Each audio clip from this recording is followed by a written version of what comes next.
In this video, I will talk about the link between the risk factors and internalization issues. For background, we talked about the whole idea of psychosocial concept of emotional health and behavioral issues through the model that connected the risk factors with internalization issues as well as externalization issues.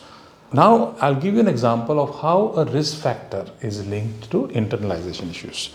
And we measure several internalization issues. For the discussion in the beginning, I'm going to talk about anxiety, depression, well-being, and sleep quality as internalization issues. And I'll take an example of how excessive social media usage negatively impacts the mental health parameters or internalization issues.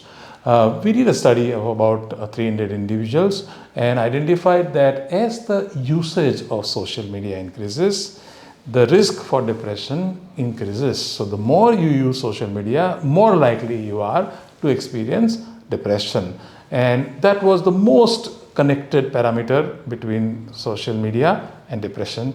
And then there were other parameters also which had a similar dose-response relationship, which is as the dosage increases, the response or the outcome becomes stronger, which means depressive tendencies increase, anxiety risk increases, sleep issues are more likely when the usage is increases, and same is true, except that in well-being it becomes poorer.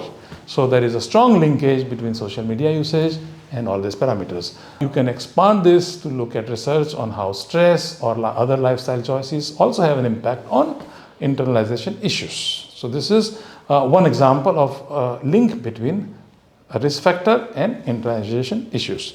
Moving forward, I want to talk about childhood trauma, and I'll explain this to you only with an example of emotional neglect. Recall, we measure 16 experiences that individual goes through before age 18. I'm going to pick up only one, which is emotional neglect, and explain to you how this is linked to several internalization issues with specific focus or the outcome of depression. You will see on the screen, I'm just using the reference to take you through it, that on the left is the emotional neglect, and there are pathways connecting emotional neglect with depression on the right, anxiety on the top, and sleep issue at the bottom. And you can see that there is a direct link. Now let me summarize this. There are direct pathways and there are indirect pathways. This is very different from correlations. So first we measure correlations and shortlist. So what you see is an extract or an outcome of all the other work which starts with correlation, then uses linear regression and shortlists several parameters. And that's how emotional neglect was identified as a contributor to this emotional or internalization issues. So as you see on the screen, there is a direct path, or emotional neglect causes through a direct path increased depression. And there are several indirect pathways. So let me start first with depression.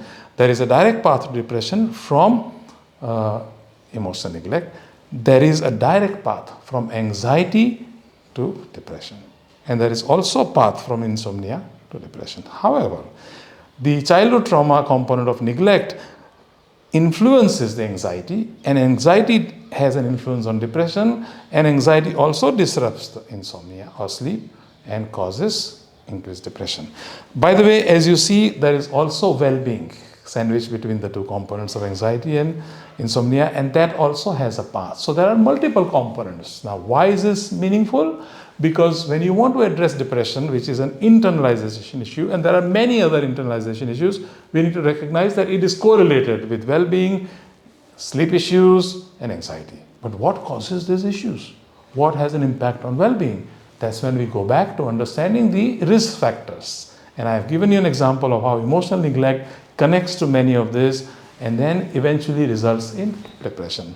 So to help our therapists or people who learn, we explain the whole pathway so that people can understand how depression happens. And by identifying the pathways, we need to work on the root causes, and by addressing the root causes, we can address the problem. This is one example of depression, and it's not limited to just this example.